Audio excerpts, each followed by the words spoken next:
سلام وخت په خیر ښه راغلاست درنو زده کوونکو تاسو ټول ته په نن ویډیو کې او په نن درس کې ښه راغلاست وایم. نن موږ تاسو د انګلیسي له زده کړې څخه at home یعنې په کور کې تاسو زموږ د انګلیسي درسونه یعنې انګلیش ان پشتو چینل څخه تاسو انګلیسي درسونه ګورئ او تاسو به وکولی شئ په دې ویډیو کې هغه مهمه جملې زده کړئ، هغه مهمه کاربرد جملې زده کړئ کله چې تاسو په کور کې دننه له یو بل سره له ورور خور مور پلار سره هغه کومې خبرې چې تاسو کوئ په انګلیش کې باید هغه تاسو څنګه وکړئ او د هغوی هغه انګلیسي ویلو طریقې څنګه ده. صحیح ده، زه شروع کوم.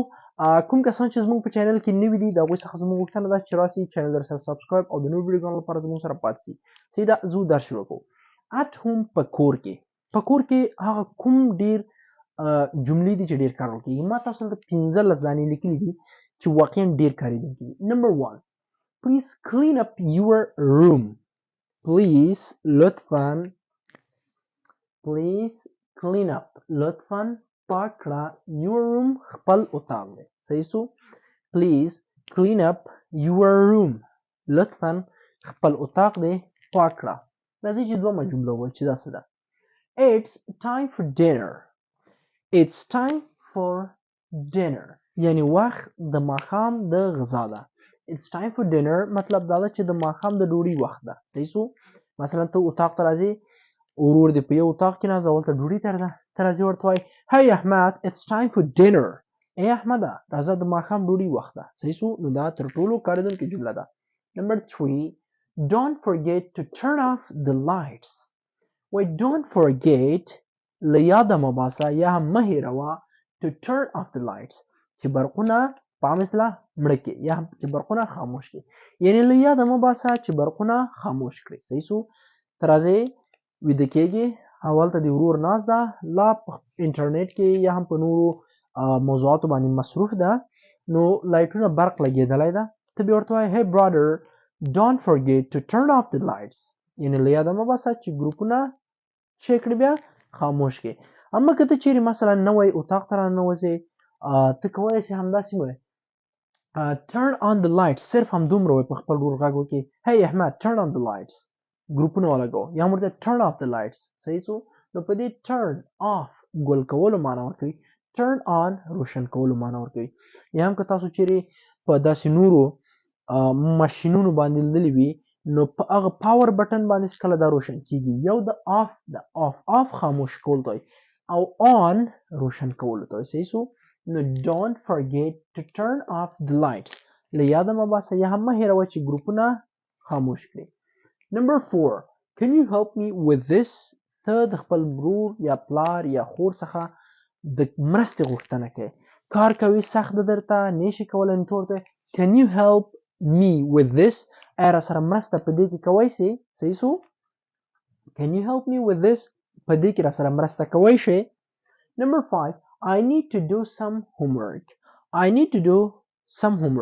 یعنی زه کورنۍ دندې تر سره کول ته ضرورت لرم، یا هم I need to do some homework یا زه باید کورنۍ دنده تر سره کړم. سمه ده، ته د خپل ورور ته وایې I need to do some homework، زه باید خپله کورنۍ دنده تر سره کړم. یا هم ته خپل ښوونکي ته وایې Sir I need to do some homework، یعنی زه کورنۍ دنده تر سره کول کوم. نمبر 6، where did you put the remote؟ ته راځې په اتاق کور ته راځې، خپل تلویزیون آن کوئ او ته په دې وخت کې غواړې یو چینل ونیسې، اما هلته ریموټ نسته، کنټرولر نسته ده، ته ترې پوښتنه کوې څنګه ورته where خپل ورور ته وایې hey احمد where did you put the remote؟ ریموټ دې چیرې ایښی ده؟ صحیح سو، where did you put the remote؟ همداسې ته کولی شې په دغه ځای کې د ریموټ په ځای په سلهاوو داسې نور لغات استفاده کړي او د هغو لغاتو په مرسته کولی شي په سلهاوو نورې جملې جوړې کړي. صحیح سو، where did you put the remote؟ یعنی ریموټ دې چیرې ایښی ده؟ ډېره ښه جمله ده. نمبر 7، the food is ready. غذا آماده ده. صحیح سو، اتاق ته راځې، خلک ورونه دي خویندې داسې کسان ناست دي او ته دفعه ته ننوځې، هلته غذا تیاره ده، آماده ده، ته چېرته hey the food is ready، غذا آماده ده، غذا تیاره ده. Number 8 please set the table. Please set the table. لطفا میز چمتو کړه. لطفا میز جوړ کړه، برابر کړه، ترتیب کړه، تنظیم کړه. نو please set the table لطفا ټیبل یا هم میز تنظیم کړه، ترتیب کړه. راځئ دلته باندې موږ تاسو 9 نمبر ته رسو. Did you finish your chores? Did you finish your chores? آیا تاسو شاید دا فکر کوئ دا نوې لغات ده ښه؟ نو chores ویلی سي د کور کارونه. صحیح سو؟ هر کار ته نسي ویلی.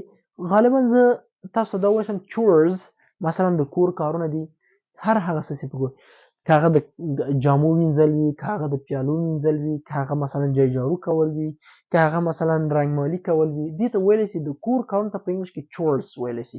دی ورته Did you finish your chores? آیا تا دوی خپل د کور کارونه وکړل؟ Did you finish your chores؟ آیا د کور کارونه دي سر ته ورسول، خلاص دي کړل؟ finish معنا خلاص دي کړل وای. بیا وای we need to go bed early tonight. معنا ده چې نن شپه باید وختي ویده شو. صحیح سو؟ خپل ورور ته وای چې باید نن شپه وختي ویده شو. نو ته باید څنګه ورته وایې؟ ته باید دا شانته ورته وایې we need to go bed early tonight. نن شپه باید وختي ویده شو. صحیح ده؟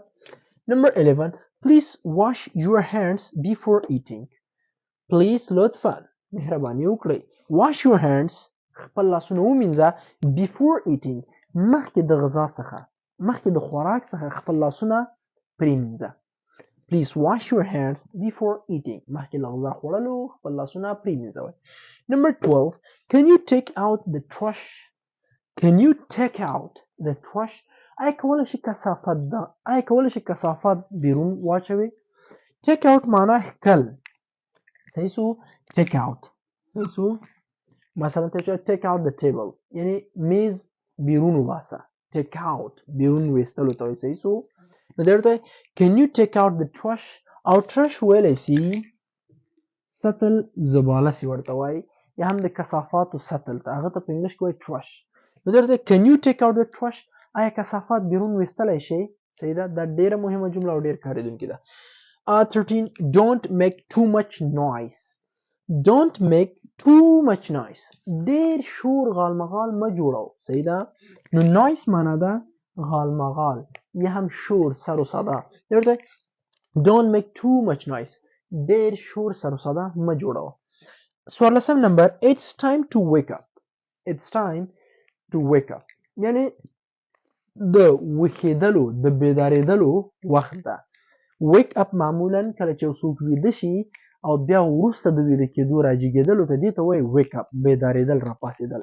نو دی ورته وایي it's time to wake up یعنی وخت ده چې باید راپورته سو یعنی همدا ټایم ده چې باید راپورته سو. 15 and the last one I'll be back in a few minutes. I'll be back in a few minutes یعنی زه به په څو دقیقو کې بیرته راوګرځم یا هم زه به په څو دقیقو کې بیرته راسم. نو ته په انګلیش کې I'll be back in a few minutes. دا شو ستاسو لپاره 15 تر ټولو کاریدونکي هغه جملې چې یو څوک په کور کې ترېنه کولی شي په اسانه او په راحتي سره ګټه واخلي. فکر کوم دا جملې شاید ستاسو کې د بعضو چا زده هم نه وي او که د چا زده وي تاسو کولی شئ بیا دلته له موږ سره ریپیټ کړئ او پریکټس پې وکړئ او د چا چې نه زده کولی شي هغه نوټ کړي ځان سره. باقي تاسو کولی شئ ویډیو هم د ځان سره ډاونلوډ کړئ. انشاءالله موږ به تاسو دپاره په خپل ټایم باندې اپډیټ ویډیوګانې اپلوډ کوو او تاسو کولی شئ زموږ درسونه په همدې چینل کې د انګلیسي ابتدایه درسونه، انګلیسي 4000 لغات، انګلیسي 12 زمانې، همدا انګلیسي پارټس اف سپیچ، د کلام توریسو، انګلیش جادویي زده کړه او د دې ترڅنګ ډېر داسې نور پلی لیست دي انشاءالله چې موږ په راتلونکي تاسو ته جوړ کړو. بس زموږ همدغه ستاسو څخه هیله ده چې تاسو کولی شئ فقط موږ په حمایت او تشویق سره همدا چینل سبسکرایب کړئ تر څو زموږ هره ویډیو تاسو ته په وخت او په خپل ټایم باندې درسي. تر بل درس چې زه بیا حاضرېږم ټول په لوی مهربانه خدای سپارم. تر بیا ښې چارې ښه وخت. د خدای په امان.